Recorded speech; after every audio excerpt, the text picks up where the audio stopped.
What's up, guys? Well, I just watched the Jaime Munguia Dennis Hogan fight on the zone. Yes, it was a robbery. There's no other way to put it. Dennis Hogan is the uncrowned WBO Super Welterweight champion. I scored this fight 117 to 111 for Dennis Hogan. Jaime Munguia was taken to the woodshed, man.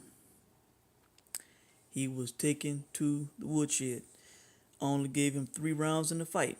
I gave Jaime Munguia the third round, fifth round, and the sixth round. Everything else was Dennis Hogan. Rounds 1 and 2, he started off the fight beautifully, outboxing Munguia, moving around, fighting off the back foot. All right, he won round 4. Now, the toss-up round in this fight, a round that could have been scored even, it could have been scored for Munguia, it could have been scored for Hogan, is the 7th round. I was going to score it at an even round until the very end, right before the bell, when Dennis Hogan landed a big overhand right on Jaime Munguia, made Jaime Munguia's head twist. All right, it was very hard, very flush.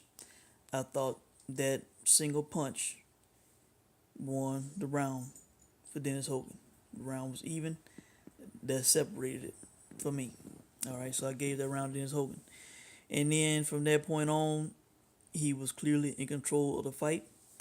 Won all the rounds. That's what 9 rounds to 3 on my scorecard. No even rounds.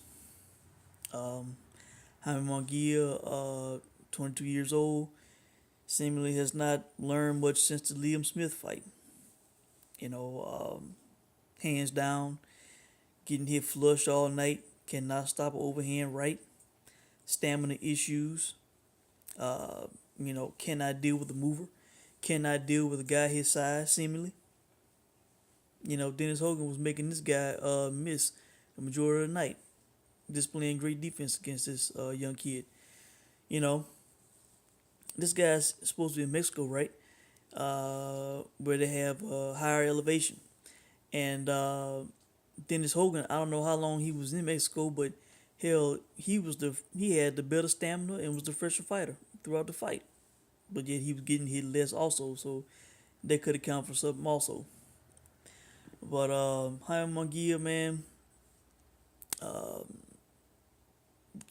don't know what to say about this guy, man. He got a gift in this fight. This fight was not close. Was not close at all. This kid has a long way to go, man. That report saying that this was his last fight at 154. If so, which they probably should make it be his last fight, because I would assume that Dennis Hogan would get a rematch, ordered by the WBO most likely. But if I don't think Golden Boy wants him to fight Dennis Hogan again. No, they shouldn't. I don't think he would improve enough to beat Dennis Hogan, man. If they move him up to middleweight, they can free him of the world title obligations, fighting tough guys, and also free him of the weight cut. And then they could build him slowly at middleweight, and I mean very slowly. They might not want to have this guy fight for a title for at least 3 years at middleweight. Let some of the guys currently at the top age a little bit. Unless they can build him a little bit and then stick him in with Canelo, for a big money fight, a big Mexico fight or whatever. That would be ideal, even if he's not ready. But if I was managing a guy's career, we go ahead and move him up, and we would build him very, very slowly, man. He would not be fighting anybody top 10, top 20. It would be very winnable fights, for a while.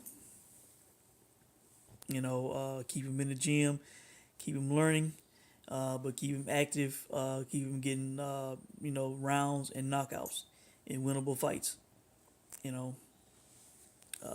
That's the way I would guide this guy's career. and Golden Boy, they're smart, man. They know how to match these guys up. You know, Oscar knows that this guy did not win this fight. He knows. So, really, I think that's it, man.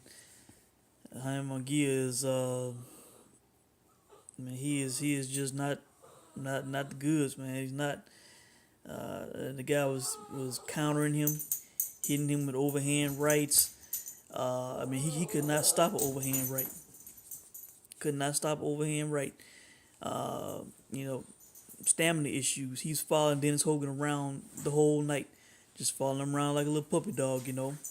What Clarissa Shields did not do with Christina Hammer last night.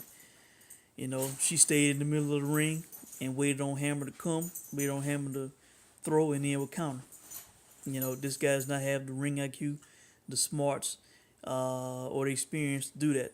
He's just following him around like a puppy dog, just like Canelo did with Lar, when he was, a younger fighter and didn't know better. Just following him around the ring, falling traps, getting hit and shit. So, man, I believe that's it. Before I close out, let me say if he does vacate and goes up to 160, from what I saw, according to WBO ranks at 154, if that title becomes vacant, I believe Dennis Hogan is still at the top of the rankings.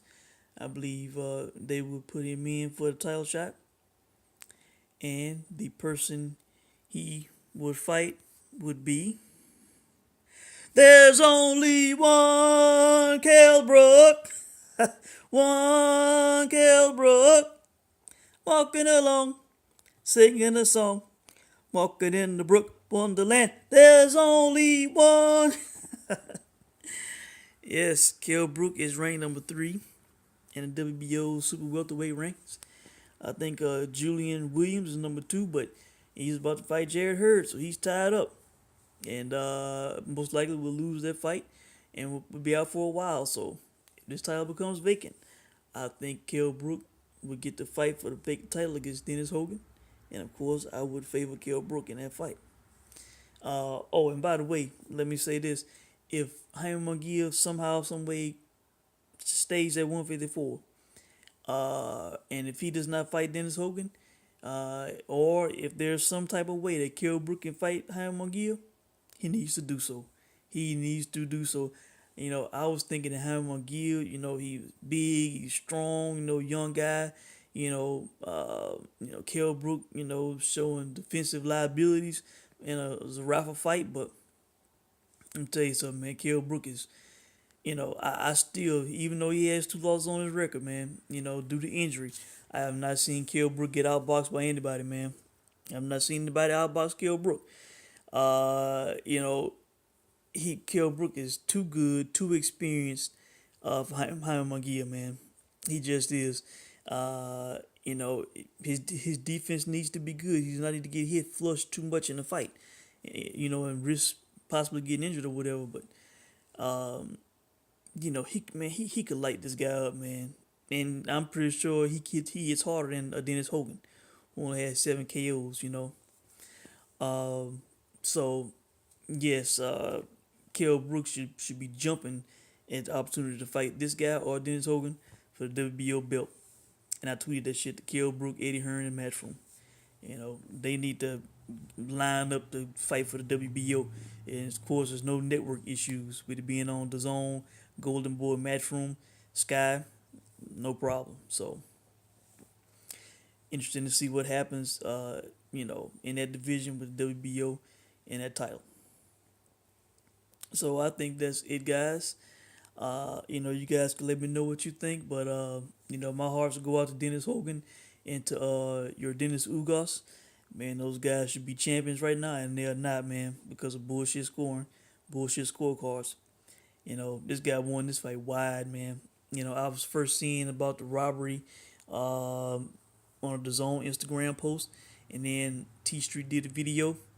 But I think, if I remember correctly, one judge had a draw, and then the other 2 I think had it 115, 113 for Munguia. All three were way off the mark, man. There's no way in hell this fight was a draw, and way no way in hell did Jaime Munguia win this fight. In no way, shape, fashion, or form. He's not outland the guy. He was not defensively better than the guy. He was taken to the woodshed, man. The guy used movement and good defense, countering. School Jaime Munguia, man. Bottom line. So that's it, guys. Let me know what you think about it, and I will check in with you guys soon. Thanks for watching.